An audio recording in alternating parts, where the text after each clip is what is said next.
And he was a quiet man, very quiet. Did you ever know Red? No. He was about my size, maybe a little huskier. So, But I never met Red Foley. What was he like? You said he was a quiet guy? What's that now? Red Foley, you said he was a quiet man? Very quiet. He was. His teams were so solid, it kind of made me uncomfortable that you could have your team that solid. Mm-hmm. I mean, he knew everything. Honestly, he did. He was. There was no fancy stuff or anything like this. We're here to play football. This is what we're going to do. And you did it, or I don't know what he did to him, but his teams were always solid. Always solid. And I would imagine his one less record had to be just enormous. There weren't enough losses. A normal coach like me, we have our losses, you know. Mm-hmm. I think he may be single digit or something like that.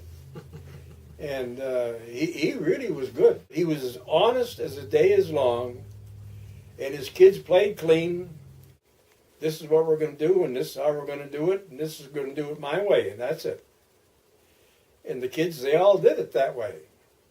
You never saw a sloppy Cambridge team. Never. No. They didn't make blunders. They never did. And he had one bad situation.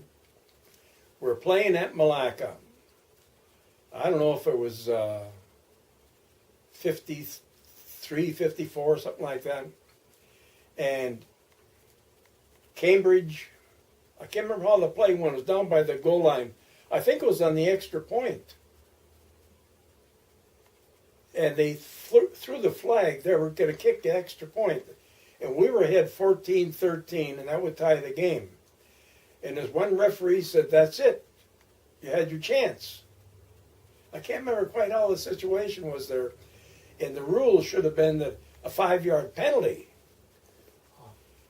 No. That was it. 14-13, now kick off. And the guy went to college with Red. And I guess the guy quit officiating after that. And, what the heck? You got to penalize them, you know, see? Yeah, and give him another shot. Yeah. I couldn't believe that. And I can imagine Red was pretty steamed. But it was a friend of his that called him. That made me think, you know, the officials aren't trying to rob you. They're calling it the way they see it. And that's the way they saw it, and it's the way they interpreted the rule. And he called it that way, and if he certainly wasn't going to try to help his buddy, but he wasn't going to kill his buddy either. In essence, he killed him. Because the final score was 14-13. The time ran out. They had to kick off just, I think they tried onside, and we got it. And I think we ran 2 plays or 3 plays, and the game's over. And I can imagine how steamed Red was. He was an honest guy, not friendly, well liked by his players. I bet if you ask any of his players, they'll say he was tops. And he died much too young. And it was a big funeral, and all kinds of coaches. Man, there would be a group of guys there from the Rum River, you know. And I think even Trerick from Foley came over for that one. Big funeral, Catholic church, on the west side of town, if I'm not mistaken. Many years ago. All I can think of is that superintendent liked guys that wanted control. I mean, fist control.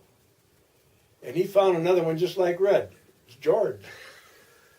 Now, one thing that's always bothered me, I can never understand why he never got in the Hall of Fame, Red. I never can understand that. Well, He was one of the best coaches by far. I got to tell you the truth, he was. He was a great coach.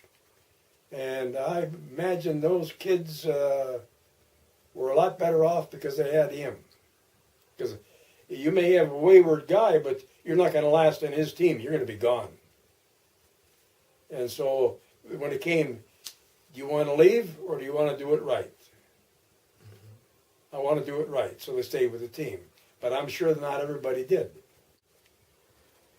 But the best solid team that we ever played against, year in and year out, was Cambridge. You've had very, very fine coaches there. And you people are spoiled